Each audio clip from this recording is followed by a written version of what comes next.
The slice of bread sat on the chip plate, a small island of comfort in the dusty Redemption Gulch saloon.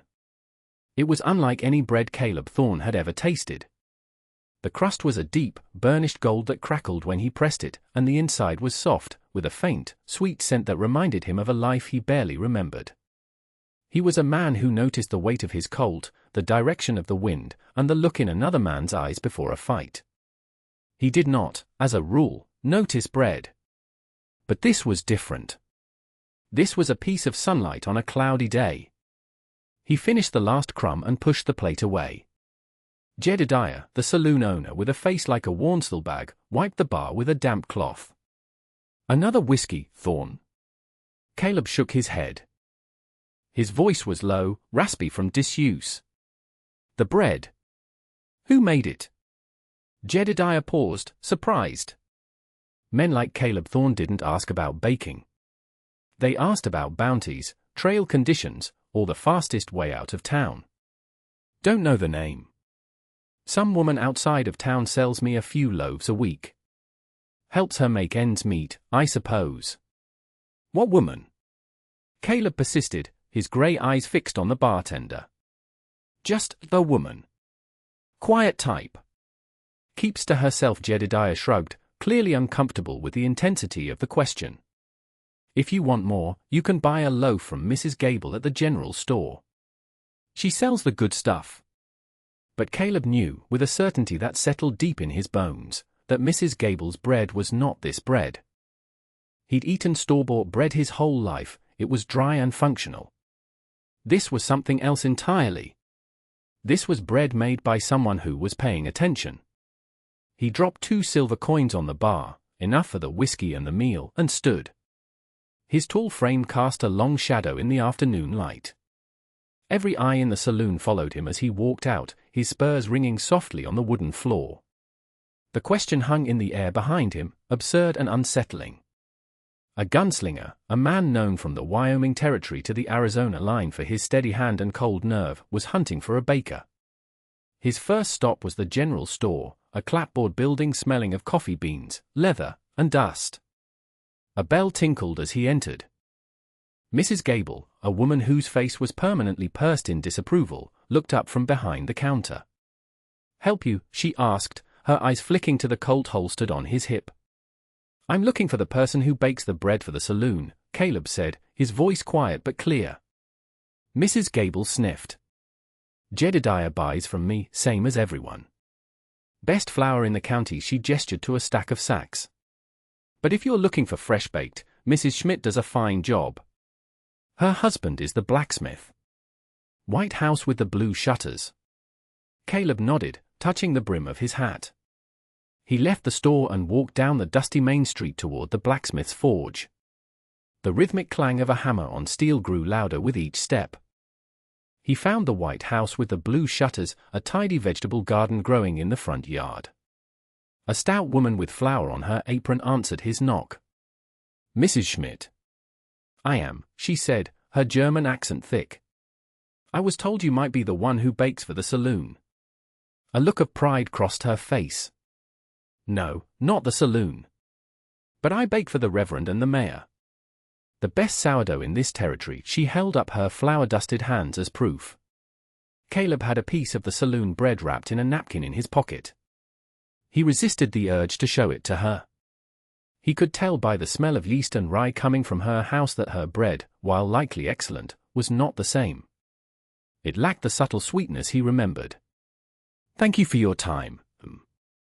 He continued his strange quest through Redemption Gulch. He asked the liveryman, who just shook his head and spat tobacco juice. He asked the telegraph operator, a young man with ink-stained fingers who looked at him like he was mad. The answer was always the same, a shrug, a shake of the head, a suggestion to try Mrs. Gable or Mrs. Schmidt. The town was small, and word of his peculiar mission traveled faster than he did. People started watching him from their windows, whispering behind their hands. The children stopped their games of stickball to stare as he passed. He was a disruption, a hawk circling a chicken coop, and his question made no sense. By late afternoon, he was standing near the town's communal well when a man stepped into his path. Silas Croft. Caleb knew his type instantly. Croft was dressed in a fine but dusty suit, a man who owned things and made sure everyone knew it. He owned the land office, the largest cattle ranch in the valley, and, by extension, most of the people in town. "You're causing a stir, stranger," Croft said, his voice smooth but with an edge of steel. "Walking around town, asking questions. Makes people nervous." Caleb met his gaze without flinching. "It's a simple question." "Is it?" Croft smiled, a cold, thin expression. "A man like you rides into town, doesn't say a word for 2 days, and then starts going door to door about bread? Forgive me if I find that hard to believe. If you're looking for work, I'm not hiring. If you're looking for trouble, you found it." 2 ranch hands who had been leaning against a nearby post straightened up, their hands moving closer to their sidearms. The street went quiet. This was a language Redemption Gulch understood. Caleb didn't move. He simply reached into his coat pocket and pulled out the napkin. He unfolded it, revealing the small, half-eaten slice of bread. He held it out. "This," he said, his voice even. "I'm looking for the person who made this." The sheer unexpectedness of the gesture threw Croft off. He stared at the slice of bread as if it were a venomous snake. The tension on the street broke, replaced by a ripple of confused murmurs. A man didn't face down Silas Croft with a piece of baking. It was a young stable hand, no older than 20, who finally broke the silence. He'd been watching from the entrance to the livery, and he spoke up, his voice cracking with nerves. I think I know, mister," he said, avoiding Croft's glare. "Jedediah gets it from the Chinese woman. The one who lives out past Miller's Creek. In the old homesteader's cabin." Croft's head snapped toward the boy, his eyes narrowing. "You keep your mouth shut." But it was too late. Caleb looked at the boy. "The Chinese woman?" "Yes, sir. She was supposed to marry a merchant from Sacramento, but he took sick and died before she got here. She was left with just the deed to that little plot. She sells herbs, and sometimes bread, to Jedediah. Keeps to herself." A new kind of silence fell. The town knew of her, but they did not know her. She was a ghost at the edge of their world, a piece of someone else's misfortune. Caleb carefully folded the napkin and put the bread back in his pocket. He looked at Croft, then at the nervous townspeople. He had his answer. Without another word, he turned and walked toward the livery to get his horse. He did not yet know that the bread was her only currency, the fragile anchor holding her to a place that had never wanted her. His horse, a powerful black stallion named Midnight, shifted impatiently as he saddled him. Caleb moved with an economy of motion, his thoughts on the cabin past Miller's Creek. He rode out of Redemption Gulch, leaving the whispers and the suspicion behind him. The summer sun was hot on his back, and the air was thick with the scent of dust and pine. He found the creek easily enough and followed the faint trail that ran alongside it. The path led him away from the well-traveled roads and into a small, secluded valley. There, tucked against a line of aspen trees, was a small, weathered cabin. It was old, but the roof was patched, and a thin curl of smoke rose from the stone chimney. A small, meticulously kept garden grew beside it, filled with rows of vegetables and unfamiliar herbs. It was a place of profound solitude. A young woman was on her knees in the garden, her back to him. She wore a simple, faded gray prairie dress, and her black hair was tied back in a neat braid. She was weeding with a small trowel, her movements careful and deliberate. She didn't seem to have heard his approach. Caleb dismounted, the soft thud of his boots on the earth finally making her look up. Her eyes widened slightly, but there was no panic in them. It was a calm, assessing gaze. She slowly rose to her feet, brushing the dirt from her hands onto her apron. She was small, and the loneliness of the place seemed to magnify her isolation. "Can I help you?" Her voice was soft, her English careful and precise. Caleb walked toward her, stopping a few feet away. He felt clumsy and oversized in her quiet world. He reached into his pocket and, for the second time that day, presented the slice of bread. I was told, he said, his own voice sounding rougher than he intended, that you made this. She looked at the bread in his hand, then back up at his face. A flicker of something unreadable passed through her eyes, recognition, perhaps, or weariness. Yes, she said simply. I made it. The simple confirmation settled in the air between them. The search was over. But standing there, looking at the solitary woman in her grey dress, Caleb realized his quest had never really been about the bread at all. My name is Caleb Thorne. I am she replied. He gestured toward the cabin. May I buy a loaf? My hesitated for only a moment before nodding. I have one that has just cooled. Please, come inside. The inside of the cabin was as simple and clean as the outside. It was a single room, with a small stone fireplace, a narrow bed in one corner, and a sturdy wooden table in the center. On the table sat a perfect, golden brown loaf of bread, cooling on a wire rack. The air was filled with its warm, comforting scent. It smelled like a home. She sliced a piece for him and placed it on a plate. As he ate, she spoke, her voice gaining a quiet confidence. She told him about the recipe, a gift from her grandmother in a province he couldn't pronounce. She used a starter she had carefully nurtured all the way from California, feeding it with flour and water, keeping it alive like a memory. The merchant I was to marry, she said, looking out the small window toward the distant town, he sent for me. He wrote of a new life. But when my ship arrived, he was gone. There was only a lawyer with a deed to this land and a letter of apology. Caleb listened, saying nothing. He understood what it was to be alone, to be left with only the pieces of a life that was supposed to be. The people in town, she continued, her gaze returning to him, they do not know what to do with me. So they do nothing. I am invisible. But Jedediah, he is a fair man. He buys my bread. It is enough. Caleb looked at his hands, calloused from rains and the cold steel of his gun. He had spent years drifting, moving from one dusty town to the next, his past a shadow he could never outride. He had forgotten what it felt like to be still. He had forgotten the taste of real food, of something made with care. This bread, he said, finally looking at her. It reminds me of my mother's. Before, he didn't finish the sentence. He didn't have to. A comfortable silence grew between them, filled only by the sounds of the summer afternoon outside. He bought the loaf, paying her far more than it was worth. She tried to refuse the extra coin, but he insisted. As he prepared to leave, a shadow fell across the open doorway. Silas Croft stood there, flanked by the same two ranch hands from town. His polite smile from earlier was gone, replaced by a look of predatory ownership. Well, Croft said, his eye sweeping over the small cabin before landing on my. Looks like you found yourself a protector. I was wondering what a man like Thorne wanted out here. Mai took a step back, her hand going to her throat. All the calm composure she had shown earlier vanished, replaced by a deep, familiar fear. This is my land, Mr. Croft, she said, her voice barely a whisper. For now, he sneered. But your deed doesn't come with water rights, does it?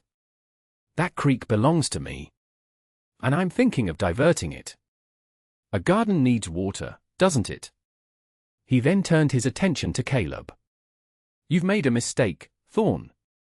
This isn't your fight. Ride out now, and I'll forget I ever saw you here. Caleb didn't look at Croft. He looked at Mai, at the terror in her eyes. He saw her small, tidy cabin, her garden, her bread. He saw the fragile life she had built for herself out of nothing but dust and a broken promise. He had ridden into Redemption Gulch with no purpose. He had followed the scent of baking bread on a whim. And it had led him here, to a choice. He could ride away, as he always did, or he could stay. He slowly turned to face Croft, his expression unreadable.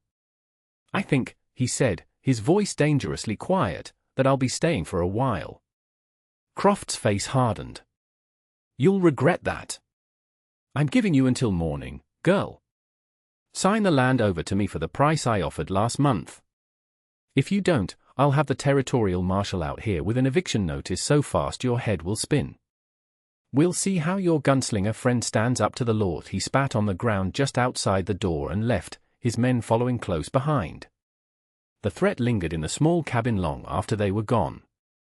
Mai sank onto a small stool, her face pale. "He has been trying to get this land for months," she said, her voice trembling. "He says the original survey was wrong. The marshal in this county, he works for Mr. Croft." Caleb walked to the open door and looked out at the darkening landscape. For years, his gun had been his only answer. It was a tool for endings, not beginnings. But violence here would only prove Croft right. It would make him a common outlaw and leave Mai with nothing. He turned back to her. "The law can be a tricky thing," he said. "Sometimes it depends on who's reading it. Is there a telegraph office in the next town?" "Yes, in Stone Creek." "It's a day's ride." "Good," Caleb said. He walked over to the table and picked up the loaf of bread he had bought. Its weight felt solid and real in his hands. "Mr. Croft is a bully. And bullies don't like it when you know the rules better than they do."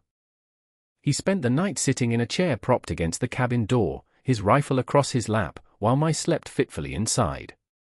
He wasn't just guarding her, he was guarding the feeling this place gave him. It was a feeling he thought he had lost for good. The next morning, Croft arrived as promised, this time with the portly territorial marshal in tow. The marshal unrolled a document with a flourish. "My Lin," he began formally, "you are hereby ordered to vacate this property on suspicion of a fraudulent claim, pending a formal review." Before Mai could respond, Caleb stepped forward. He wasn't wearing his gun belt. His hands were empty. "Marshal," he said calmly, "I sent a telegraph to U.S. Marshal Jennings in the capital last night. He's an old friend. I explained the situation regarding Mr. Croft's claim on the water rights and this sudden issue with the deed. Jennings is very particular about the Homestead Act. He's sending a deputy to conduct a full federal review. I'm sure you and Mr. Croft will be happy to cooperate." It was a complete bluff. He knew of Jennings, but they were not friends. He hadn't had time to send a telegraph. But he delivered the lie with the flat, unwavering certainty of a man stating a fact. The marshal's face lost its color. A county lawman held little power against a federal one. Silas Croft's eyes darted from Caleb's calm face to the marshal's sudden panic. He had built his little empire on fear and intimidation, not on sound legal footing. A federal review could uncover more than just a questionable land claim. Croft hesitated. In that moment of hesitation, his power evaporated. He looked at Caleb, a new, grudging respect mixing with the hatred in his eyes. He had tried to use the law as a club, and Caleb had turned it into a shield. "This isn't over," Croft snarled, but his threat was hollow. He turned and stormed off, the marshal scurrying behind him like a dog. For months later, the summer heat had given way to the crisp air of autumn. The aspen trees ringing Mai's cabin had turned a brilliant gold. The garden was larger now, and a new, sturdy corral stood beside the cabin. Inside it was a black stallion named Midnight. Caleb had stayed. He'd repaired the fence, rebuilt the chimney, and added a small porch to the front of the cabin. He never spoke of his past, and she never asked. His presence was a quiet, steady thing. Mai's life had changed, too. Once a week, she would load a small cart, one Caleb had built, with fresh loaves of bread and jars of preserved herbs and take it to the edge of Redemption Gulch. At first, people were hesitant. But the memory of how Caleb Thorne had faced down Silas Croft without drawing a gun had earned them a measure of respect. Soon, the townsfolk started buying from her, first out of curiosity, then out of genuine appreciation. They stopped calling her the Chinese woman and started calling her Mai. Her bread was no longer a secret. That evening, they sat at the small table inside the warm cabin. A fresh loaf of bread, just out of the oven, sat between them, its steam rising in the lamplight. Caleb reached out, his calloused fingers gently touching her hand where it rested on the table. She didn't pull away. He had ridden into town searching for the source of a simple comfort, a taste of a life he thought was gone forever. He had been looking for bread. But what he found was a home. And that brings us to the end of this one. If you stayed with me all the way through, thank you. Stories like this one only get told because folks like you sit down and listen. If you liked what you heard, go ahead and hit that like button. And if you want more stories from the old frontier, subscribe so you don't miss the next one. Until then, take care of yourself, and thanks again for being here.